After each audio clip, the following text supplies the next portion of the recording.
สวัสดีพี่น้องป้องป่ายเบิร์ดสุขุสุขุนวันนี้ก็จะพามาเฮ็ดกระทงเพราะว่าใกล้ลอยกระทงแล้วเนาะพี่น้องเนาะจิกต่องความกว้างประมาณ3 นิ้วนะคะอันนี้คือกีบกระทงที่ประชาทำไว้นะคะพี่น้องคะนี่คือกีบกระทงค่ะกีบกระทงใบตองผสมใบกระบือนะคะ แบบนี้เลยเอาใบกระบือมาค่ะพี่น้องคะเพื่อความเร็วของคลิปเนาะจ้ะนี่จะพับทุบครึ่งจับย่อไปนั่นนี่ค่ะใช้นิ้วโป้งกับนิ้วซี่หยิบขึ้นมานะคะพี่น้องค่ะหยิบขึ้นมาแล้วก็ดันยกดันหยิบขึ้นมายกดันหยิบขึ้นมายกดันไปข้างหน้าแบบนี้ค่ะเป็นแบบนี้ก็จะได้เป็นลักษณะของกลีบพัดนะคะพี่น้องค่ะพอได้แบบนี้เสร็จเรียบร้อยเนาะค่ะพี่น้องค่ะหลังจากนั้นก็ใช้สแตปเปอร์เย็บไว้นะคะก็จะได้เป็นลักษณะแบบนี้พอได้แบบนี้แล้วพี่น้องค่ะเอาใบตองมา1 แผ่นนะคะนี่ค่ะพับเป็น3 เหลี่ยมธรรมดาค่ะนี่ค่ะ3 เหลี่ยมลักษณะแบบนี้หลังจากนั้นก็เอากลีบพัดที่เราพับจากใบกระบือวางลงไปวางลงไปแล้วก็ใช้สแตปเปอร์เย็บหลังจากนั้นก็พับขวาเข้ามาค่ะพับซ้ายเข้ามาค่ะนี่ค่ะเราก็จะได้เป็นกลีบกระทงแบบง่ายๆนะคะพี่น้องคะเย็บไว้ค่ะแล้วก็ตัดส่วนเกินออกนี่ค่ะเราก็จะได้เป็นลักษณะของกลีบกระทงเนาะง่ายบ่คะพี่น้องคะวันนี้เราก็จะไปประกอบกันเลยค่ะพี่น้องตั้งโทรศัพท์ iPhone นี่พี่น้องผู้อยากโฟกัสเพิ่นอยากเบลอไปเลยไหมเห็นอะไรมันจังโฟกัสล็อกไว้เลยนี่ล็อกไว้เลยนี่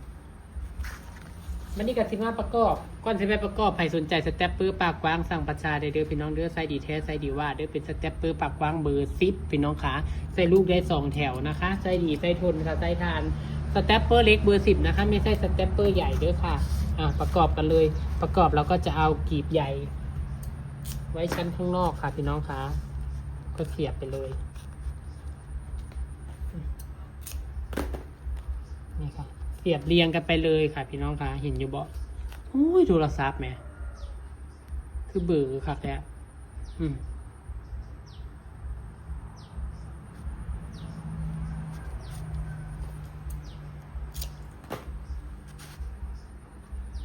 เสียบเรียงกันจนอ้อมฐานกระทงเลยค่ะตอนนี้พัชชากับประกอบแล้วเลยเนาะค่ะชั้นนึงเนาะต่อไปกับที่ประกอบชั้นที่2ค่ะพี่น้องคะ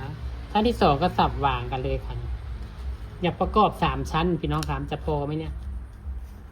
กลีบที่เราพับมันจะพอบ่พัชชาใจอยากประกอบสัก3 ชั้นนี่ค่ะง่ายบ่คะง่ายเนาะพี่น้องเนาะเรียงกันมาอย่างนี้เลยสับวางลดหลั่นเข้ามานิดนึงถ้ายาวไปเขาก็ตัดออกชาบริไซไม้ด้วยค่ะไซตะปูเลยนะคะพี่น้องคะสวยสีแดงกับสีเขียวตัดกันนะสีแดงใบกระบือตัดกันกับสีเขียววันนี้ใบกระบือก็ถือว่าได้มีขายแล้วพี่น้องส่งยากกระแทกถ้าจะส่งไปสนีบันนี้ไปสนีเพิ่นขึ้นค่าส่งกล้องใหญ่เพิ่นก็บ่ให้ส่งเป็นตะกร้าเพิ่นก็บ่ให้ส่งบ่แม่นว่าเพิ่นบ่ให้ส่งดอกเพิ่นให้ส่งเป็นตะกร้าคือเฮาส่งตะเก้าค่าส่งผัด300พัดชาบ่ไหวพี่น้องจ้าก็เลยว่าสิบ่ได้ขายแล้วใบต้นกระบือค่ะเขาบ่ได้ไปถามเพิ่นว่าเขาเป็นต้นน้อยเด้ได้บ่ส่งได้บ่นะแต่ต้นน้อยกับเขาเฮาบ่ใส่ตะกร้าก็จะเสียหายพี่น้องมันจะเสียหายนะที่นี่นะก็คือว่ายันง่าฮักยันจริงฮักแบบนี้นะพี่น้องคะค่อยเสีย3 ชั้นพี่น้องค่อยนั่งคิดแล้วก็เลยว่ายากหลายกะสิบ่ได้ส่งบ่ได้ขายกะสิปลูกไว้ใช้ใบเอานี่แหละเพราะว่าช่วงนี้ต้นกระบือกระบอกค่อยงามหนะ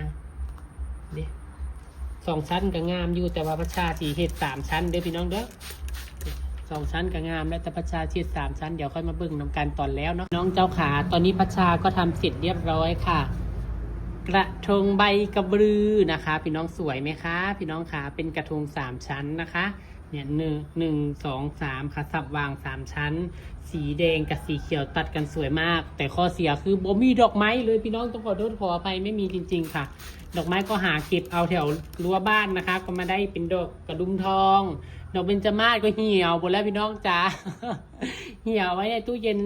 โดดแล้วนะเป็นอาทิตย์แล้วเนาะพี่น้องขอโทษขออภัยเด้อคำเบิ่งแล้วบ่งามหูงามตากระไดคันว่าเบิ่งแล้วชื่นชอบดีพัชชาเอ้ยงามดีพัชชาเอ้ยกะฟ้ากกดแชร์พัชชาเด้อพี่น้องเด้อกดแชร์ไปหลายๆคลิปพี่น้องค่ะส่วนใครสนใจสแตปเปอร์ปากกว้างเบอร์10ก็สั่งมาได้เบอร์โทรพัชชา093 693 4184นะคะพี่น้องขาโทรมาสั่งได้เด้อไซส์ดีแท้ไซส์ดีว่าเด้อสแตปเปอร์เบอร์10ปากกว้างไซส์ทนไซส์ดีค่ะไปแล้วพี่น้องจ้าพบกันคลิปหน้าจ้าสวัสดีค่ะ